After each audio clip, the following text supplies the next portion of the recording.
الرحمن الرحیم نحمدہ ونصلی علی رسولہ الکریم اما بعد عن ابی ہریرہ رضی اللہ تعالی عنہ قال قال رسول اللہ صلی اللہ علیہ وسلم اتق المحارم تکن اعبد الناس وارض بما قسم اللہ لک تکن اغنى الناس وأحسن إلى جارك تكن مسلما وأحب الناس ما تحب لنفسك ولا تكثر الضحك فإن كثرة الضحك تميت القلب۔ یہ ایک حدیث ہم نے شروع کی تھی جس حدیث میں جناب نبی کریم صلی اللہ علیہ وسلم نے 5 باتیں ارشاد فرمائی تھیں، اور ساتھ ساتھ یہ بات بھی فرمائی تھی کہ یہ 5 باتیں کون اسے یاد کرے گا اور خود بھی اس پر عمل کرے گا اور دوسروں کو بھی اسے پہنچائے گا۔ حضرت ابو ہریرہ رضی اللہ تعالیٰ عنہ نے فرمایا کہ اللہ کے رسول میں حاضر ہوں اس کام کے لیے۔ تو آپ نے یہ 5 باتیں ارشاد فرمائی، جن میں سے پہلی بات کا تقریباً اس سے متعلق مختصر اور ضروری باتیں آپ کی خدمت میں ذکر کر دی تھی، البتہ اس کے چند پہلو رہ گئے تھے، وہ میں مکمل کر لوں۔ پہلی بات کا حاصل یہ تھا کہ اگر تم لوگوں میں سب سے زیادہ عبادت گزار بننا چاہتے ہو تو حرام چیزوں سے اپنے آپ کو بچاؤ۔ اس کا حاصل یہ ہے کہ فرائض اپنی جگہ، واجبات اپنی جگہ، لیکن نوافل سے زیادہ اہم جو چیز ہے وہ ہے گناہوں سے احتراز کرنا، گناہوں سے بچنا۔ اگر ایک آدمی نوافل کا تو خوب اہتمام کر رہا ہے، دن رات قرآن پڑھ رہا ہے، دن رات جو ہے وہ ذکر اور تسبیحات میں لگا ہوا ہے، رات بھر تہجد میں اس کی گزر رہی ہے، تلاوت کا معمول ہے، لیکن گناہ سے وہ احتیاط نہیں کر رہا جو احتیاط کرنی چاہیے، اور جس طریقے سے حرام کاموں سے، گناہ کے کاموں سے بچنا چاہیے نہیں بچ رہا، تو یہ بات اس کے لیے کافی نہیں ہے، یہ عبادت گزار نہیں ہو سکتا۔ تو میں نے عرض کیا تھا کہ گناہ کے کام تو ہر آدمی جانتا ہے کہ گناہ کے کام کیا ہیں، لیکن بعض گناہ کے کام وہ ہیں جن کو ہم گناہ نہیں سمجھتے حالانکہ وہ گناہ ہے، اور حضور صلی اللہ علیہ وسلم نے اس سے منع فرمایا ہے۔ مثال کے طور پر ہمارے معاشرے میں جو چیز آج کل پھیلی ہوئی ہے، افواہ سازی، کسی سے متعلق کوئی بات کان میں پڑ گئی، اب اگلا آدمی قطعاً اس بات کی تحقیق کرنے کا روادار نہیں کہ جو بات میرے کان تک پہنچی ہے وہ بات صحیح ہے، غلط ہے، ایسے ہی ہے جیسے کہ واقع ہوا ہے، یا بس اس سنی سنائی بات کو وہ آگے پھیلا دیتا ہے۔ تو حدیث میں حضور صلی اللہ علیہ وسلم نے فرمایا ایسے شخص کے بارے میں کہ کفا بالمرء کذبا ان یحدث بکل ما سمع، آدمی کے جھوٹا ہونے کے لیے اتنی بات کافی ہے کہ جو سنے وہ آگے چلتا کر دے۔ اور ہمارے معاشرے میں جو اس کی جو مروجہ صورت ہے وہ ہے موبائل پر آپ نے دیکھا کوئی میسج، اب اس کی تحقیق آپ نے کی نہیں، آپ کو کچھ نہیں پتا یہ بات صحیح ہے یا غلط ہے، آپ نے اسے آگے چلتا کر دیا۔ اور خاص طور پر ایسی بات آگے چلتا کرنا کہ جس کے آگے پھیلانے میں فتنے کا اندیشہ ہے، بالکل حرام اور ناجائز ہے۔ بات یہ کہ اگر آپ کو پھیلانے کا اتنا زیادہ شوق ہے تو اس کا سیدھا سادہ سا آسان سا طریقہ یہ ہے کہ جس آدمی سے متعلق آپ کو یہ باتیں معلوم ہوئی ہیں آپ اس سے جا کر پوچھ لیں کہ بھائی آپ سے متعلق اس طرح کی باتیں میں نے سنی، یہ صحیح ہے یا غلط ہے؟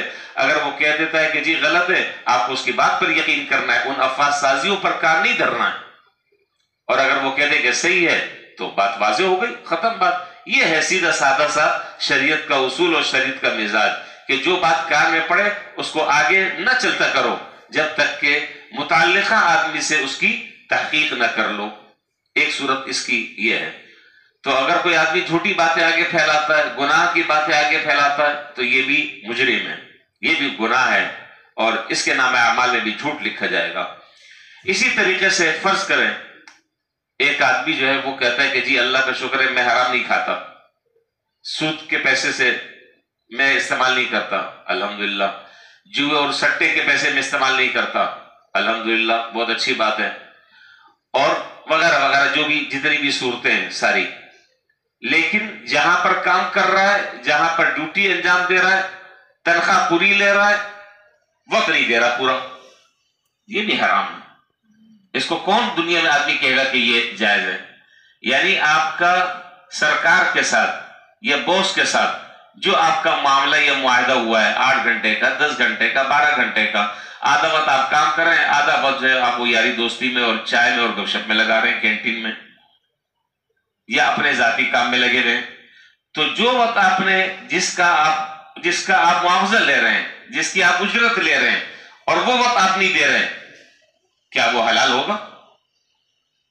ظاہر ہے، موٹی سی بات ہے، ہر آدمی یہ بات جانتا ہے، اس میں فتویٰ لینے کی بھی ضرورت نہیں ہے. حرام ہے، اور ظاہر ہے کہ جب آدمی حرام لقمہ منہ میں داخل کرے گا تو یقین جانے اس کے اثرات بھی اسی طریقے سے مرتب ہوں گے. صرف اس پر مرتب نہیں ہوں گے، اس کی آنے والی نسلوں پر بھی مرتب ہوں گے.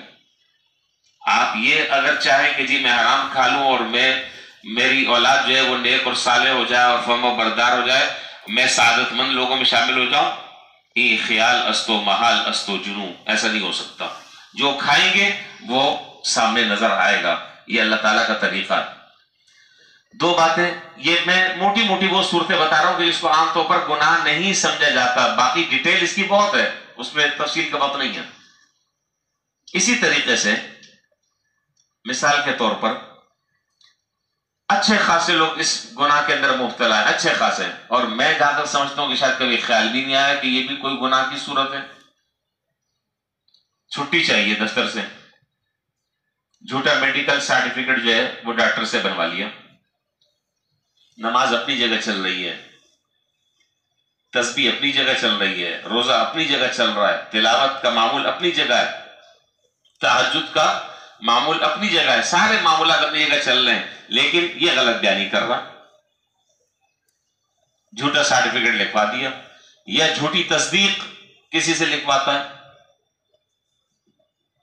تو یہ کیا ہے؟ حرام ہے، ناجائز ہے، غلط ہے. اس کے جائز ہونے کا کوئی بھی فتویٰ نہیں دے گا، سب یہی کہیں گے کہ بھئی یہ حرام اور ناجائز ہے. حضرت صورتیں تو بہت ساری ہیں، ایک صورت اور ذکر کر دیتا ہوں، پھر حدیث کے اگلے جملے کی طرف آ رہا ہوں. بہت ساری کمپنیاں جو ہیں دوائیوں کی کمپنیاں ہیں، یہ دوسری کمپنیاں آپ کو پیٹرول دیتی ہیں کہ جی 100 لیٹر اور 200 لیٹر جو ہے وہ آپ استعمال کر سکتے ہیں. اب آپ کو وہ کمپنی اپنے لیے دے رہی ہے، اب آپ جو ہے وہ رشتہ داروں کیا بھی جا رہے ہیں، ادھر بھی جا رہے ہیں، ادھر بھی گھوم رہے ہیں، فلانے کو بھی دے رہے ہیں، اس کو بھی دے رہے ہیں، یعنی اس کا غلط استعمال حرام ہے. کیا صورت ہوگی اس کے جواز کی؟ دوائیاں بیچتے ہیں میڈیکل اسٹور پر، ان سے معاملات ہیں، باقی معاملات سارے اپنی جگہ چل رہے ہیں. نہیں عبادت گزار بن سکتا آدمی جب تک کہ ان تمام کے تمام چیزوں کو نہ چھوڑے. یہ باتیں سمجھنی چاہیے، اور اللہ تعالیٰ سمجھنے کی اور ہمیں عمل کرنے کی توفیق عطا فرمائے. یہ تو بہت اختصار کے ساتھ، چونکہ اس وقت کم ہوتا ہے، میں نے یہ بات آپ کے سامنے ذکر کر دی. دوسرا جملہ، اب میں دوسری بات کی طرف آ رہا ہوں جو آج بات کرنی تھی. دوسری بات آپ نے فرمائی کہ وَرْضِ بِمَا قَسَمَ اللَّهُ لَكَ تَكُنْ أَغْنَى النَّاسِ. تم مالدار بننا چاہتے ہو؟ کون نہیں چاہتا مالدار بننا؟ ہر آدمی مالدار بننا چاہتا ہے. اس کے لیے ہم جتن کرتے ہیں، وظیفے پڑھتے ہیں، پتہ نہیں کیا کیا پڑھتے ہیں، دم درود کرتے رہتے ہیں.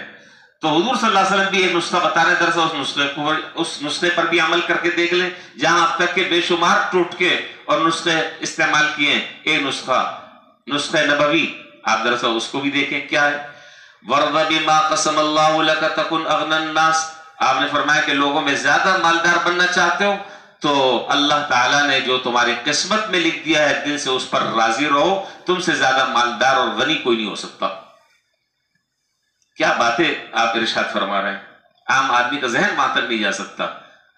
اگر تم مالدار بننا چاہتے ہو تو جو تمہارے مقدر میں اللہ تعالیٰ نے لکھ دیا ہے، جو تمہاری قسمت میں اللہ تعالیٰ نے لکھ دیا ہے، تقدیر کا جو فیصلہ تمہارے بارے میں ہو چکا ہے، بس اس پر شاکی نہ رہو، بس دل سے اس پر راضی رہو.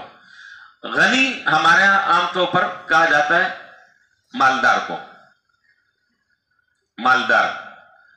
عربی میں غنی مالدار کو نہیں کہتے. عربی میں غنی کہتے ہیں حاجت سے بے نیاز آدمی. مطلب غنی اس آدمی کو کہتے ہیں کہ جو اپنی حاجت کسی کے پاس نہ رکھے, اپنی حاجت کسی کے پاس نہ لے جائے, اپنی کسی ضرورت کا کسی کے سامنے اظہار نہ کرے, وہ ہے غنی. اور ایک حدیث میں حضور صلی اللہ علیہ وسلم نے مزید اس کی تشریح فرمائی, فرمایا کہ لیس الغنا عن کثرت العرض ولکن الغنا غنا النفس. لیس الغنا عن کثرت العرض, زیادہ مالداری سامان جمع کرنے کا نام نہیں ہے کہ آپ نے بہت سارا پیسہ جمع, کیا بھوک کے وقت کیا پیسہ کھاؤ گے؟ پیسہ تو آدمی نہیں کھا سکتا, ظاہر ہے اس سے بھوک نہیں مٹ سکتی. تو زیادہ مالداری جو ہے وہ اس کا نام نہیں ہے کہ آپ نے بہت سارا ساز و سامان جمع کر لیا, بہت زیادہ آپ کے پاس بینک بیلنس ہے, اس کا نام نہیں ہے. غنا اور مالداری کیا ہے؟ نفس کا غنا, نفس غنی ہو جائے. اور اس کا حاصل دو چیزیں, ایک ہے قناعت اور دوسری چیز ہے رضا بالقضاء. قناعت, اللہ تعالیٰ نے جو مجھے عطا فرما دیا ہے الحمدللہ میرے لیے کافی ہے, میری ضرورت کے لیے پورا ہے الحمدللہ, اب مجھے کسی کے سامنے ہاتھ پھیلانے کی ضرورت نہیں. اور دوسرا رضا بالقضاء, تقدیر نے میرے بارے میں جو فیصلہ کیا ہے میں اس پر دل سے راضی ہوں. یہ ہے رضا بالقضاء اور قناعت. دیکھیں بات یہ کہ جس آدمی کے پاس جتنا بھی ہے, یہ ہرس اور حوث جو ہے نا انسان کو چین سے بیٹھنے نہیں دیتی. یہ آدمی کو جلا جلا کر ختم کر دیتی ہے, تڑپا تڑپا کر مار دیتی ہے. اگر انسان کو قناعت حاصل نہ ہو تو آدمی اس بیماری کے اندر مبتلا ہو جاتا ہے. اور اللہ تعالیٰ بچائے, اللہ حفاظت فرمائے. اگر کسی آدمی کو یہ مرض لاحق ہو گیا ہرس اور حوث کا, وہ اس کی بے چینی کا اندازہ ہم اور آپ نہیں لگا سکتے. جتنا مل جائے وہ کہے گا ابھی کچھ کم ہے اور ہونا چاہیے. اسی لیے حضور صلی اللہ علیہ وسلم نے ہم لوگوں کو ایک دعا سکھائی ہے اور ہمیں وہ دعا مانگنی چاہیے. اللہم قنعنی بما رزقتنی, آسان سی دعا ہے, اس کو یاد کر لیں. اللہم قنعنی بما رزقتنی, اے اللہ آپ نے جو مجھے رزق عطا فرمایا اس پر دل سے مجھے قناعت اختیار کرنے والا بنا دیں, مجھے اس پر قانع بنا دیں. اللہم قنعنی بما رزقتنی. تو بہرحال یہ حوث جو ہے یہ کبھی ختم ہونے والی نہیں ہے, کبھی بھی ختم نہیں ہوگی.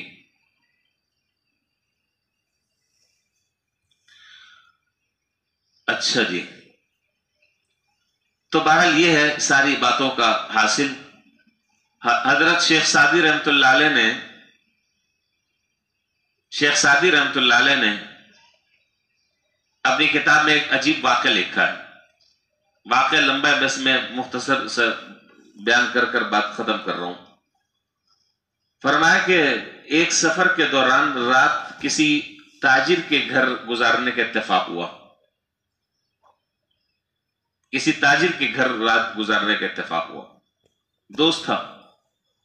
اس تاجر کی عمر تقریباً ہوگی 70-75 سال. کوئی دنیا کا ملک ایسا نہیں تھا کہ جہاں وہ نہ گیا ہو اور وہاں سے تجارت نہ کی ہو. اب آپ اندازہ لگائیں کہ جس آدمی نے دنیا کا چپا چپا گھوم لیا ہو, سفر کر لیا ہو, کیا کچھ اس کے پاس نہیں ہوگا. کاروبار کہاں سے کہاں تک اس کا پھیلا ہوا ہے. کہتے ہیں کہ رات جب کھانے پر بیٹھے تو میں نے اس سے کہا کہ ہاں بھائی کیا حال چال ہے, کیسے چل رہے ہیں معاملات, کاروبار, بزنس کیسا چل رہا ہے. آپ کو تو اللہ تعالیٰ نے بہت کچھ دیا ہوا ہے. کہنے لگا کہ اللہ تعالیٰ کا شکر ہے کہ اللہ نے بہت کچھ دیا ہوا ہے, بس اب ایک صرف حسرت ہے, وہ حسرت پوری ہو جائے تو بس اب اس کے بعد باقی عمر بس اب اللہ اللہ کرنی ہے اور مسجد کا کونا پکڑنا ہے. سب کچھ ہو گیا, بس ایک حسرت باقی ہے. میں نے کہا کہ اب وہ کیا حسرت رہ گئی. اب اس نے اپنے اس حسرت کی تفصیل یوں بیان کی. تقریباً اس نے 8 دنیا کے ممالک کا نام لیا. 8 ممالک کا نام لیا. میں یہاں سے چین جاؤں گا, وہاں سے یہ خریدوں گا اور وہاں سے اس چیز کو لے کر روس میں جا کر بیچوں گا. پھر روس سے یہ چیز سے وہ سامان جو وہاں ملتا ہے وہ لے کر جاؤں گا, ہندوستان بیچوں گا. ہندوستان سے پھر یہ چیز لے کر آؤں گا, یہ فلاں ملک میں اس کی ڈیمانڈ زیادہ ہے وہاں پر بیچوں گا. پھر اس ملک سے وہ 8 ممالک اس نے ایک ساتھ سے بیان کر دی اور کہا کہ جب یہ سب کام کر لوں گا اب اس کے بعد باقی جو وقت ہے اب پتہ نہیں اتنا وقت باقی ہے بھی یہ زندگی میں, اب جو وقت باقی ہوگا بس اب اس میں تو میں اللہ اللہ کروں گا, بس اب میں ختم کر دوں گا. یہ ہے انسان کی حوث اور یہ ہے اس کی حرص. تو یہ حرص اور حوث جو ہے وہ حضور صلی اللہ علیہ وسلم نے حدیث میں فرمایا ہے نا کہ یہ حرص اور حوث جو ہے نا انسان کی نہیں پوری ہوتی, نہیں بھرتی. یہ اس حرص اور حوث کو قبر کی مٹی ہی بھر سکتی ہے, ورنہ اور ابن آدم کو 2 وادی اگر سونے کی مل جائے تو وہ یہ حسرت کرے گا اور تمنا کرتا ہے کہ تیسری بھی مل جائے. تو بہرحال یہ دعا جو حضور صلی اللہ علیہ وسلم نے سکھائی وہ یہ ہے کہ اگر تم مالدار بننا چاہتے ہو تو مالدار بننے کا طریقہ یہ ہے کہ زیادہ کی کوشش میں مت رہو, بلکہ اللہ تعالیٰ نے جو تمہیں دے دیا ہے دل سے تم اس پر راضی رہو, اس پر اللہ تعالیٰ کا شکر ادا کرتے رہو. جائز طریقے سے انسان زیادہ کمائے, کوئی منع نہیں ہے, میں شرط لگا رہا ہوں جائز طریقے سے. جائز طریقے سے آدمی کماتا ہے, اپنے کاروبار کو وسعت دیتا ہے, اپنے کاروبار کو فروغ دیتا ہے, یہ کوئی منع نہیں ہے, اس میں کوئی قباحت نہیں ہے, لیکن اعتدال کے اندر. یہ نہیں کہ صبح سے لے کر رات تک ایک دھن سوار ہے, یہ کرنا ہے پھر یہ کرنا ہے پھر یہ کرنا ہے پھر یہ کرنا ہے, نہ اپنا خیال, نہ اپنی بیوی بچوں کا خیال, نہ ان حقوق کی ادائیگی کا خیال جو شریعت نے اس کے اوپر عائد کیے ہیں. یہ ہے حرص اور حوث. لیکن اپنے کاروبار کو بڑھانا یہ حرص اور حوث نہیں ہے, جائز طریقے سے اور اعتدال کے ساتھ. بس یہ 2 باتیں اگر ذہن میں آ جائیں تو انشاءاللہ اس میں کوئی حرج کی بات نہیں ہے. بہرحال یہ 2 باتیں مکمل ہو گئی ہیں, زندگی رہی انشاءاللہ پھر بقیہ باتیں بعد میں کریں گے. وآخر دعوانا الحمدللہ رب العالمین.